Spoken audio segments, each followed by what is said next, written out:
Welcome to As Built, the podcast about architecture firms and buildings and how both get built. I'm your host, Brian Jones. My guest today is architect and principal at Page Turnbull, Carolyn Kiernat. Thank you so much for coming on the podcast. Yeah, thanks for having me, Brian. Before we talk more about Page Turnbull, I wanted to take a moment to talk first about how you became interested in historic preservation. Well, it's a good place to start. I think like lots of people, my interests were kind of defined in childhood. My interest in preservation goes way back to when I was a kid.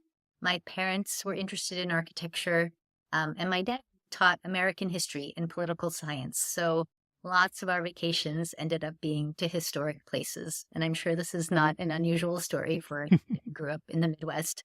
Yeah. We lived in an old house in Wisconsin, and I was always proud to be my dad's assistant, for repair projects and odd jobs around the house. And the interesting thing is, we had this historic house, but my parents built a contemporary addition onto the back of it. So I think I picked up pretty early on that historic and contemporary architecture could work well together. It's really cool. What drew you, because you didn't originally start out in San Francisco, what drew you to Page Turnbull? I held on to the idea of preservation and adaptive reuse through undergrad architecture school, which was very focused on design. And then I had the opportunity to dive deep into preservation in graduate school, where I learned about preservation law, building conservation, and a more practical approach to adaptive reuse. And Page Turnbull was really the first firm that I had heard of on the West Coast, which is where I wanted to be, that was doing what I wanted to do, which was to renovate old buildings with a new angle, with a design edge. I was interested in the idea of transformation, and that's what they were doing. The firm has a long history of preservation and adaptive reuse work. How did that practice come into existence? Yeah, you're right. Page Turnbull does have a long history of preservation and adaptive reuse work. We're hitting a big milestone anniversary this year of 50 years. And I think we may be the first architecture firm in California to really dedicate our practice to this area of work. The firm has an interesting story of how it started. It was founded in the early 70s in an era of rapid urban redevelopment, really as a reaction to a lot of the demolition that was taking place in urban areas like San Francisco, not limited to San Francisco. This was really happening throughout the country between the 1950s and the 1970s. So in San Francisco at that time, there were entire neighborhoods that were being demolished, areas that were considered by the city to be blighted, but there were really communities, solid communities of people who were ultimately displaced. It's not a great part of San Francisco's history, but it's an important one. Some homes were saved and relocated, but demolition went forward on a large scale. I did a little research a few months ago, and I found an article in the San Francisco Chronicle that talked about this broad-scale demolition in the city's Western Addition neighborhood, which was the heart of San Francisco's African-American community. And this article stated that 880 some businesses had closed because of this demolition, and up to close to 5,000 households had been forced out. So that's a significant part of San Francisco's residential population. And at the same time, monumental buildings were being demolished downtown to make way for new and larger department stores. And there were freeways built. This is sort of the story of development throughout the country, right? Sure. Freeways were built that cut the historic waterfront off from the rest of the city. And a coordinated preservation response was really needed to save not only buildings, but entire communities. So that's where Page Turnbull comes in. In the early 70s, Charles Hall Page, along with some colleagues and associates, formed what's called Foundation for San Francisco's Architectural Heritage. It was the city's first preservation advocacy organization. He followed that up a couple years later with an architecture and planning firm called Charles Hall Page and Associates. So there has been a evolution that Charles brought J. Turnbull on board. The firm shortly thereafter became Page and Turnbull, ended up having more of a focus on architecture and rehabilitation. So over the years, the firm has grown and changed. And as it did, how did the structure of the firm change and what new things were added? Yeah, so the first big change was when Jay joined the firm. He came from an early architectural career on the East Coast, and he brought a modern design ethic to the firm, which was unusual at the time for a Yeah. firm focused on preservation. Um, I don't think he has ever thought of himself as a preservation architect, but rather as an architect who works on historic buildings, which is how we still see the firm today. So Jay joined forces with Charles, who was a planner. The firm continued its planning related work, but expanded its services significantly in the field of architecture. The nice thing, I think, about both of them, they were very aligned in supporting preservation efforts, but they both believed that cities were not stagnant places to be fixed in time, but rather, living places that evolve and change over time. And that's really the spirit of the firm that continues today. So how did that impact how you hired people, looked for talent, that sort of thing? Yeah, as we started doing more architecture work and more work on our own as prime architect rather than preservation consultant, I think we became better at pushing the boundaries of preservation a bit and looking at buildings for what they could become rather than what they were. Um, but the larger and more technical the projects became, the more trained architects we needed to hire to do the work. There were very few preservation programs at the time in architecture schools.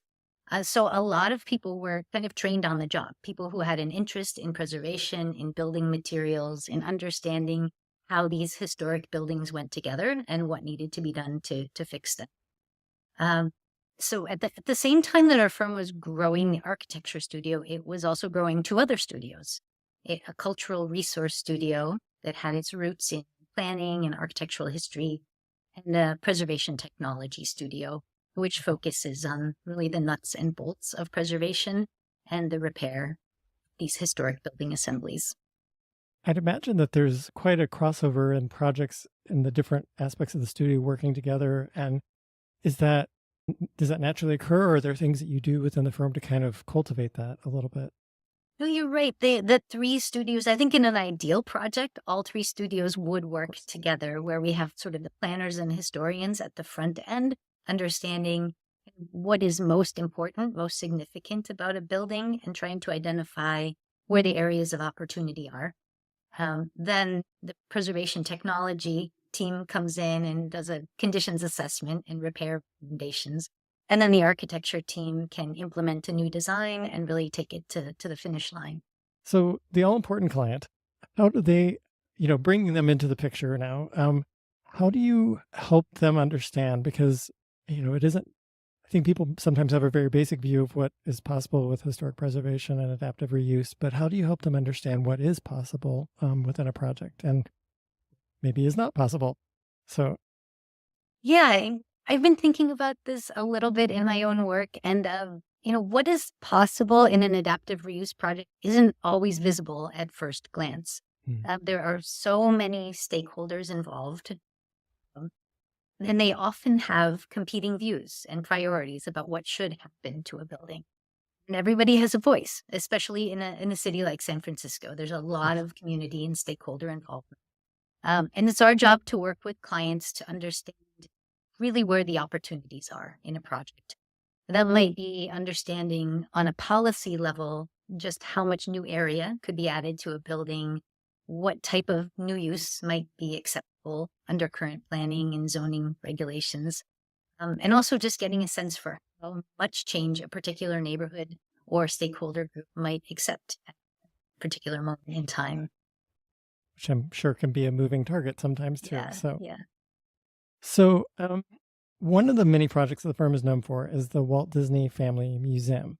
Can you walk us through a little bit how that project unfolded and the site of the project? Yeah, I'd love to. The Walt Disney Family Museum is actually one of my favorite projects the firm has ever produced and worked on. So it's a fun one to talk about. The museum is located in a national park in the Presidio of San Francisco, which is an old decommissioned army base that has incredible views of the bay and the Golden Gate Bridge. And it's been steadily transformed into a destination. It's filled with hiking trails, museums, restaurants, schools, and residences as well. So in the, let's say, mid 2000s, maybe around 2004, 2005, we were approached by the Disney family. And in particular, it was Diane Disney Miller, who's the daughter of Walt Disney, to help Diane and her family select a building that could become the home for their family archives, as well as a public museum that will tell the story of Walt Disney, the man. So really, it's a museum that focuses on Walt Disney himself, his impact on art and technology and animation and movies in the 20th century. So it was a big task, a big ask, and we hadn't taken on anything quite like this before, but it was really an exciting time for the firm. So we took this old 1897 red brick barracks building and just transformed it into a vibrant museum with galleries, an auditorium, and educational spaces where kids can learn the art of animation. It's a really special place and kind of unexpected to find it in the Presidio. I mean, and talk about, maybe not visible at first when you're talking about converting a barrack into something that might be at that level that you're talking about. I'm sure that took a lot of drawing and talking to convey how that transformation would happen. It did. It was fun to try to do something very contemporary with an old building. We sort of saw it as a very rigid and strict masonry plan where we tried to put in kind of more smoother edges with a glass and steel contemporary addition on the back of the building that has amazing views out to the Marin Headlands and the Golden Gate Bridge. But there were some unexpected, like any project, there's always something interesting and unexpected that crops up. And in the case of the Walt Disney Family Museum, there was excavation happening at the site, and the contractors discovered and unearthed a container of mustard gas. Whoa. So the whole job site was shut down. The bomb squad came out. The whole area was evacuated, and they had to make sure that this was not a full container of mustard gas. It turns out that it was empty. There was no problem, but it was a pretty exciting time. Yeah. There was also a moment when the building had been excavated underneath about 30 feet down to create a basement and a sub-basement below that. And it was up on very small piers, a large three-story brick building on very slim piers going 30 feet down. Oh my gosh. And there was an earthquake. Of course. So just what you don't want when you're in the excavation and demolition phase of a renovation project. The project was okay. It happened on a weekend, but everybody called the contractor and ran out there to make sure that there was no more damage and the building was still standing, and it was. So that's pretty amazing. And then as that project concluded, the photographs of it are pretty amazing, but how did that, looking back on it now, how did that journey kind of transform for you, the role of what can be possible in a project?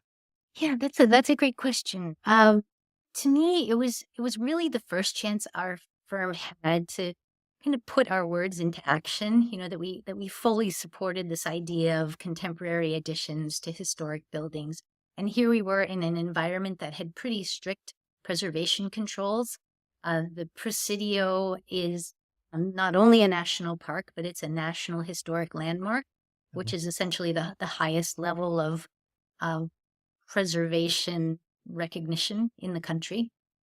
And so there were a lot of eyes on the project and a lot of scrutiny at the federal level. So we felt really good that we were able to do something that we thought was exciting, vibrant, and kind of destination creating in this space that we weren't sure we'd be able to pull off at the beginning of the project. So it was exciting, and I think it gave us a lot of confidence about what we could do in the future. So you mentioned that the firm definitely has reached a significant milestone of 50 years. How does the method of your work, adaptive reuse and preservation, inform the plans for the future of the firm? Well, it's a tricky time right now. We're finding that right now, in this particular moment of time, kind of post-COVID, that it's hard where we live anyway for people, developers, building owners to invest a lot of money, a lot of capital in new construction. But we do have a lot of existing buildings that need to be repurposed and reoccupied. So I think there is a great opportunity to continue to do the types of projects we love. From a sustainability perspective, we know that what we do is good for the environment and good for the communities we work in. We believe there's always going to be a need for reuse of existing buildings. And I guess we've always seen that the best way to preserve a building is to use it. We have a lot of buildings in downtown San Francisco that need new uses. So I think that's where we see probably some of the biggest opportunity moving forward. But this takes vision, it takes courage, it takes capital to get a major adaptive reuse project off the ground. So we're always grateful when building owners and developers out there have sort of the vision and the courage to move these big projects forward. So funny enough, though, that you mentioned this milestone at 50 years old. Our firm, we realize we're now old enough that we're starting to revisit projects that we worked on decades ago. So the Ferry Building was a project that we worked on with a number of other architecture firms in San Francisco. And there was a major renovation. The building opened up as a public marketplace in, I think it was about 2003.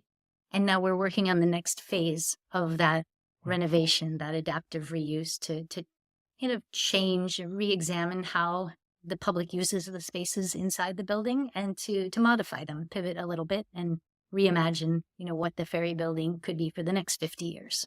Awesome. Well, congratulations on that milestone. That's a huge one, and it sounds really exciting. Oh, thank you.